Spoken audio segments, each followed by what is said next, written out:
Good morning class 6। आज हम शुरू कर रहे हैं ऑनलाइन क्लासेस और आज पहली कविता हम पढ़ेंगे रामधारी सिंह दिनकर जी द्वारा रचित कविता मस्तक नहीं झुकाएंगे। यह कविता देश प्रेम की भावना से परिपूर्ण है। देश के स्वाभिमान को दर्शाती है कि किसी भी कीमत पर हम अन्याय अत्याचार के सामने अपना सिर नहीं झुकाएंगे। क्यों? क्योंकि भारत हमेशा से ही विश्व गुरु की भूमिका में रहा है। भारत की संस्कृति, यहाँ की सभ्यता महान है। ज्ञान की खोज यहीं पे हुई। हमने ही अर्थात भारत के लोगों ने ही विश्व को शांति और एकता का संदेश दिया। श्री रामधारी सिंह दिनकर ने यह कविता भारत के वीर सपूतों को संबोधित करते हुए लिखी है। रामधारी सिंह दिनकर भारत के वीर सपूतों को संबोधित कर रहे हैं, उन्हें बता रहे हैं। कवि ने युवा पीढ़ी का गुणगान करते हुए बताया है कि आज का नवयुवक गुणों में अपने पूर्वजों से किसी भांति भी कम नहीं है। वह अपने देश की प्रगति के लिए मर मिटने को तैयार है।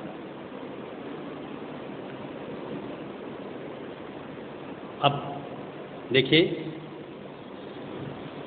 यहाँ पर इस कविता में सैनिक कह रहे हैं, रामधारी सिंह दिनकर के अनुसार सैनिक कह रहे हैं कि हम प्रभात की नई किरण हैं, हम दिन के आलोक धवल, हम नवीन भारत के सैनिक, धीर वीर गंभीर अचल। हम प्रहरी ऊंचे हिमाद्रि के, सुरभि स्वर्ग की लेते हैं, हम हैं शांति दूत धरणी के, छांव सभी को देते हैं।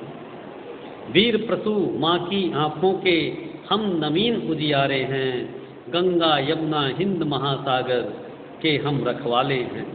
हम हैं शिवा प्रताप, रोटियां भले घास की खाएंगे, मगर किसी जुल्मी के आगे मस्तक नहीं झुकाएंगे। कितनी बड़ी बात। यहाँ पर सैनिक कह रहे हैं, रामधारी सिंह दिनकर ने कविता लिखी है, लेकिन उस कविता में सैनिक कह रहे हैं, क्या कह रहे हैं कि हम प्रभात की नई किरण हैं। प्रभात कहते हैं सुबह, सूर्योदय। हम सैनिक कहते हैं कि हम, ये पहले प्रसंग क्या है, इसका प्रसंग है, संदर्भ है कि प्रस्तुत पंक्तियाँ हमारी पाठ्य पुस्तक हिंदी की कक्षा 6 की संचिता भाग 6 से ली गई है और इस कविता का नाम है मस्तक नहीं झुकाएंगे। और इसके लेखक नहीं कहेंगे, कवि, इसके कवि राष्ट्र कवि की उपमा से महिमा मंडित श्री रामधारी सिंह दिनकर जी हैं। दिनकर का अर्थ ही सूर्य होता है। दिनकर जी ने अपना नाम दिनकर रखा, उपनाम, अर्थात वो सूर्य के समान तेजस्वी और प्रकाशित करने वाले हैं। प्रसंग क्या होगा?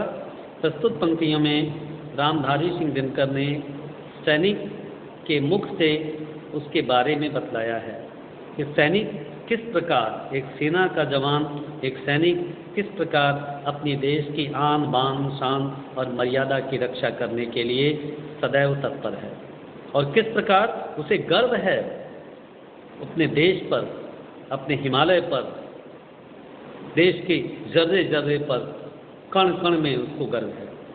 तो कहते हैं, अब भावार्थ में आइए। सैनिक कहता है, रामधारी सिंह दिनकर के अनुसार सैनिक कहता है कि हम प्रभात की नई किरण हैं, कि हम, अर्थात सैनिक कहता है कि वो प्रभात यानी सुबह की नई किरण है, नई नवेली किरण जो नई नई आई है, नई रोशनी की किरण है। हम दिन के आलोक नवल, हम दिन को प्रकाशित करने वाले, आलोक कहते हैं उजाले को, हम दिन को प्रकाशित करने वाले नए उजाले हैं। अर्थात इस देश में हमारी आशाएं हैं, इस देश को आशाओं को पूरा करने के लिए हमने अपनी कमर कसी है। धीर भीर हम नवीन भारत के सैनिक, हम नए भारत के सैनिक हैं और जिसमें हम धैर्यवान हैं, धीर वीरवान हैं, वीर भी हैं, गंभीर हैं और हिमालय की तरह अचल हैं। जहाँ पर मातृभूमि की रक्षा करने के लिए हम खड़े हो जाएंगे, हमें हिला पाना शत्रु के लिए असंभव होगा। तो कवि सैनिक कहते हैं कि हम सूर्य की पहली किरण के नई किरण हैं। सूर्य की किरण जब अंधकार का नाश कर देती है, अंधकार यानी दुख, अंधकार यानी निराशा, निराशा को नाश करने के लिए, पराधीनता की बेड़ियों को काटने के लिए, देश की चुनौतियों का सामना करने के लिए हमें सूर्य की नई किरण है। जिस प्रकार सूर्य की पहली किरण पड़ते ही अंधेरा गायब हो जाता है, उसी प्रकार हम यहाँ गंभीर भाव से, अटल भाव से खड़े हैं और देश की अखंडता और एकता को आघात पहुँचाने वाले लोग सावधान हो जाएं। हम नए भारत के सैनिक हैं, हम दिन को प्रकाशित करने वाले हैं, आशा की नई किरण हैं और धीर वीर गंभीर अचल, हम धैर्यवान हैं, धैर्य धीर है हमारे पास, वीर भी हैं और गंभीर हैं, अचल हैं, हम दिखते नहीं। हम प्रहरी ऊंचे हिमाद्रि के, हम हिमाद्रि यानी हिमालय, जो हिमालय हिम की से ढके हुए बर्फ से जो श्रेणियाँ पर्वत जो ढके हुए हैं, हम उसके प्रहरी हैं, हम उसकी रक्षा करते हैं। हिमालय की हम प्रहरी, प्रहरी मतलब पहरेदार, ऊंचे हिमाद्रि के, ऊंचे ऊंचे हिमालय हिम से ढकी चोटियों के पहरेदार हैं। सुरभि स्वर्ग की लेते हैं, स्वर्ग इतना ऊंचा हिमालय है कि वहाँ से स्वर्ग की सुरभि लेते हैं, यानी स्वर्ग की खुशबू लेते हैं। स्वर्ग से प्राप्त खुशबू को हम ग्रहण करते हैं। हिमालय इतना ऊपर है मानो स्वर्ग से मिलने गगन को जा रहा, इतना ऊंचा है कि मानो स्वर्ग के से मिलने के लिए तत्पर है हिमालय। हिमालय कल्पना से बड़ा है। हम हैं शांति दूत धरणी के, वो सैनिक कहता है कि हम धरणी अर्थात धरती के शांति दूत हैं, शांति का संदेश लेकर के आए हैं। किसी की कोई ज़मीन हम कब्जा नहीं करते, किसी के अधिकार को नहीं छीनते, सबका अधिकार सुरक्षित रखने के लिए आए हैं। हम धरणी, हम शांति, धरणी यानी धरती के शांति दूत हैं, शांति का संदेशा लेकर के आए हैं और सभी को छाँव सभी को देते हैं। छाँव का अर्थ है यहाँ पर छाया, लेकिन छाया से क्या तात्पर्य है? छाया से तात्पर्य सुरक्षा। हम धरती के शांति दूत हैं और सभी को सुरक्षा देते हैं कि निश्चिंत रहो, कोई अत्याचारी आकर के आपको तंग नहीं कर पाएगा, कोई अत्याचारी आकर के आपका शोषण नहीं कर पाएगा, कोई अत्याचारी आकर के आपकी ज़मीन, आपकी संपत्ति, आपके धन को नहीं छीन पाएगा। क्यों? क्योंकि हम हैं, हम प्रहरी हैं, हम पहरेदार हैं, हम शांति का संदेश देते हैं, लेकिन अत्याचारियों की से आपकी रक्षा करने के लिए हमने शस्त्र भी उठाया है। वीर प्रसू माँ की आँखों के हम नवीन उजियाले हैं। वीर प्रसू, प्रसू मतलब पैदा करने वाली, वीरों को पैदा करने वाली माता की आँखों के हम नए उजियारे हैं। वो माताएं निश्चिंत रहें,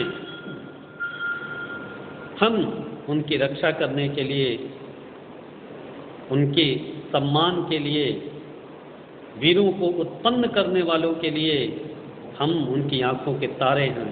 यहाँ वीर प्रसू यानी वीरों को पैदा करने वाली माता किसे कहा गया है? भारत माता को, क्योंकि भारत माता वीरों को पैदा करती है। ये देश, ये मिट्टी, ये जननी ऐसे सपूतों को, सिंहों को पैदा करती है जो देश की रक्षा के लिए, मानवता की रक्षा के लिए रण क्षेत्र में या तो सिर काट लेते हैं या सिर कटा देते हैं। गंगा यमुना हिंद महासागर के हम रखवाले हैं। हम किसके रखवाले हैं?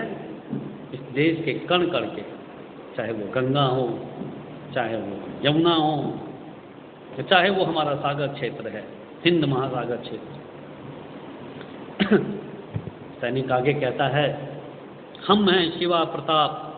हम कौन हैं? हम शिवाजी हैं, छत्रपति शिवाजी। हम महाराणा प्रताप की संतानें हैं। हमारे उद्देश्य, हमारे जो हीरो हैं वो महाराणा प्रताप हैं, वीर शिवाजी हैं। ऐसे अनगिनत भारत माँ के सपूत हैं जिनकी गाथाएं शौर्य से सनी हुई हैं, जिनकी गाथाओं में शौर्य चमकता है, जगमगा रही है। वो भारत माता के सपूतों को पैदा करने वाले ही उसी भारत माता के हम भी सपूत हैं। हम हैं शिवा प्रताप। हमको आप महाराज शिवाजी समझिए, हमको आप वीर महाराणा प्रताप समझिए। रोटियां भले घास की खाएंगे, बेशक हम अभावों में जी, बेशक हम घास की रोटियां खा करके जिंदा रहेंगे। आपको पता है महाराणा प्रताप कभी भी उन्होंने शत्रुओं से हार नहीं मानी और अभाव में जंगलों में रहे, घास की रोटियां तक उन्होंने खाई, लेकिन कभी भी उन्होंने सिर नहीं झुकाया।